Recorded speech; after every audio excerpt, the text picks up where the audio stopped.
What's up, YouTube family? It's your boy Daniel Walcott, your agent of choice and realtor extraordinaire. Most importantly, your resource for all things real estate here in the DMV area. And today I want to talk about how to save for a down payment for your next home. More specifically, I want to talk about some of the strategies that I've used and some of my clients have used to save up for a down payment when they were going through the home buying process. And for me personally, I've always been a frugal guy. I've always been pretty good with money. I'm a saver naturally. I've realized that a lot of things that may come to me as second nature, that's not always the case with everybody. And so I want to kind of give you guys some insight on what I did when I was purchasing my home and also when I left my full-time job. I think I saved up anywhere between like $10,000 and $15,000 when I first got into real estate. That's what we're going to talk about. So without further ado, let's get into it. They tryna at me, I'm running the race. I gotta pick up the pace. They throwing shade, but I'm gone. You gotta keep it a buck to my face. All right, now before we get into how to save, we have to talk about what the actual goal is, right? How much are we actually aiming for? How much do we need in order to purchase a home? We know that VA and USDA loans are 0% down for those who qualify. That means you don't have to worry about the down payment. You can focus your attention on closing costs and the upfront costs associated with purchasing a home. If you're using an FHA loan, your savings goal is going to be 3.5% of the purchase price. If you're using a conventional loan, your goal is going to be either 3%, 5%, or somewhere between 10 and 20%. Now, again, everybody's situation is different. And so you have to take a look at, all right, well, do I want to put the least amount down? Are you flush with cash? Maybe if you're a high income earner and you have a lot of cash put away and you want to put down a larger down payment, you really have to think about what's going to work best for you. I don't want you to put down 10% just because, or 15 or 12% just because. Get into the numbers and really see what's going to make sense for you as far as how much money you're going to have left after you've paid for your down payment and closing costs, how much your monthly payment is going to be based on what you put down, and other things like that. Now, for my first-time home buyers, you do have access to down payment assistance, grants, and loan. Depending on the program, they may cover some of it or all of it. Whether you decide to use it or not, you want to have that money saved. You don't want to necessarily be dependent on the first-time home buyer program, because what if the money dries up? Or what if you look at the terms and conditions and you're not really comfortable with that? Or the interest rate is high and so it puts your monthly payments out of a place where you're comfortable. And so these are the things that you have to think about. So it's good to have access to the down payment assistance program. That doesn't mean you're going to use it. As we plan and set these goals of how much money we're going to save, do it with the assumption that you're not going to use a first-time home buyer program. The other piece is closing costs. Closing costs can vary anywhere between 3 and 4% of the purchase price. The other money that you want to be prepared to spend is going to be for earnest money deposit, appraisal, and your home inspection. That's additional money that you want to add to the goal to make sure that you have enough for this home purchase. All right, so strategy number 1, save your tax refund. Every year the government steals from us by collecting too much in taxes, and so when we have that opportunity to get that money back, we need to do something with it. Take that money, put it directly in your savings account. Don't split it up, because it's not money that you're missing. Did you guys know that the average tax return this year was $3,536?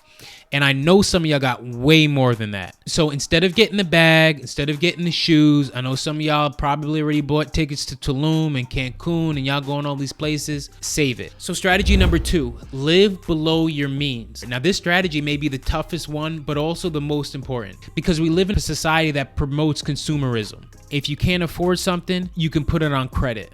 Now they have these companies like Klarna and Afterpay and Affirm that allows you to finance the smallest of items. I hope you guys kind of see like the direction that we're heading financially. Like, it's not a good look at all. In order to put yourself in a better financial position, you need to get comfortable living on less than you make. If you're a high income earner, it may be easier for you to save. If you're a low income earner, it may be a little tougher for you. And I understand that. However, we can't continue to live a lifestyle that's on credit. So one of the ways to live below your means is by paying yourself first. So the whole concept of pay yourself first means that you should view your savings account just as you view any other bill or expense. Your phone bill gets paid every month. Your electric bill gets paid every month. Your rent gets paid every month.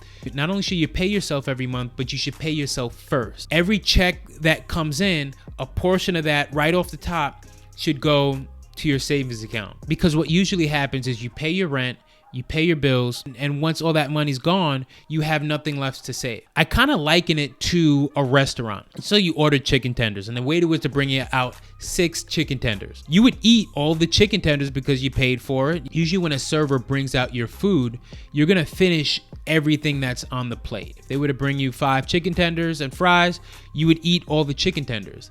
If they were to bring you out 6, you wouldn't know any difference. Oh, well, this restaurant includes 6 tenders with their meal. You would eat all 6. But if they were to take 1 off the plate and put it away in, let's say, a to-go box and give you the plate, you now would have a chicken tender left over. I don't know if that was the best analogy, but you guys get what I'm saying. Before that plate comes out, take the chicken tender off. Another thing that you can do to live below your means is be mindful of when you get a pay increase. What usually happens is when our income increases, our expenses increase. And it's natural. The more money we make, we increase our lifestyle because we want more things. But I want to challenge you guys to, when you get a raise or a bonus, hey, you already know what I'm going to say to the bonus. Put it right in the savings account. Don't split it, no nothing. Straight to the savings account. But when it comes to the raise, live off of your old salary. Take the extra money that you're making and have that portion go directly to your savings account, because that's going to be one of the fastest ways to hit your savings goals. All right, strategy number 3, download the Acorns account. This app is genius. It automatically invests the spare change from your everyday purchases. So you're able to link your credit cards and your debit cards, and it rounds up your purchases, takes that money once you hit a certain threshold, and invests that money in the stock market on your behalf.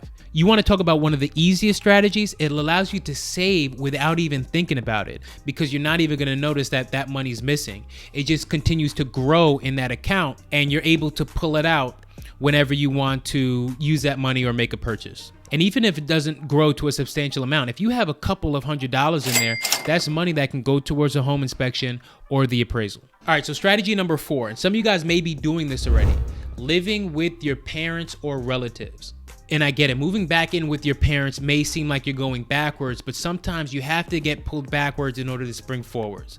And so that's exactly what we're doing with this strategy. One of the biggest expenses that we're always going to have in our lives is our living expense. But if you're paying rent, it's that much more difficult for you to save for your down payment and closing costs. So by moving in with a relative, you're able to now either live rent free or maybe slash that amount in half. You need to take whatever you would be paying in rent, and because you're not paying that money should be leaving your account anyway and going into your savings. And that brings us to number 5, manage and reduce your debt. You can purchase a home with debt in your name, but it's even that much more difficult to save when you're paying off high interest credit card debt.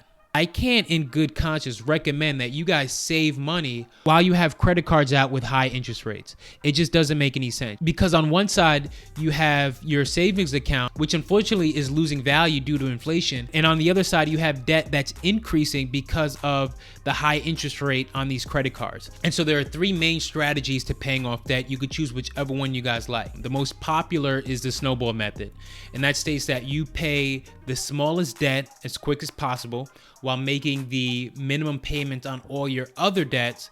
And once that small debt is paid off, you take the payments that you are making towards that and apply it to the next largest debt. The second option is known as a debt avalanche.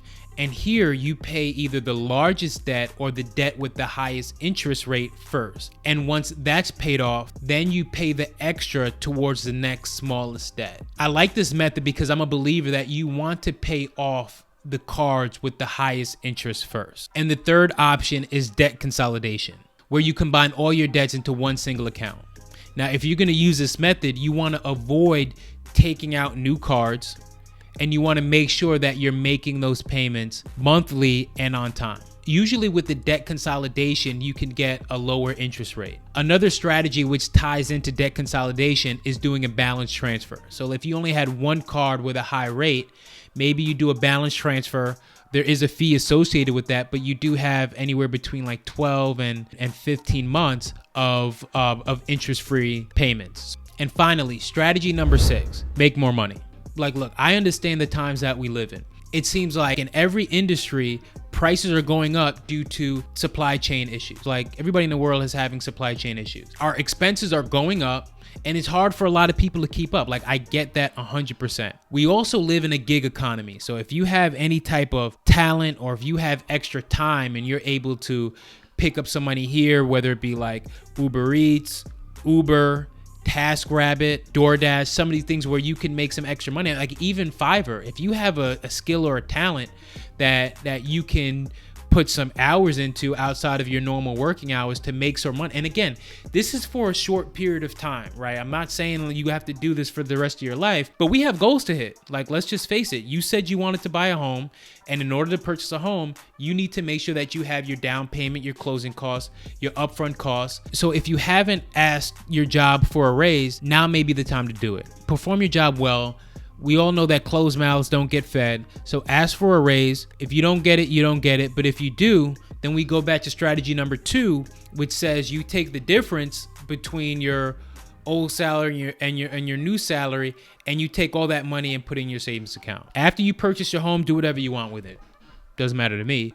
So take the next couple days and evaluate what strategies you're going to implement to hit your goal. If you've used any of these strategies before, maybe you're currently on the path of saving, which one of these strategies are working for you? Also, if you guys have any other suggestions or things that worked for you guys, drop them in the chat. I'm always curious to see what other people are doing that's working for them financially. And let's get this money, let's save this money, and let's buy these homes. And on that note, I'm out.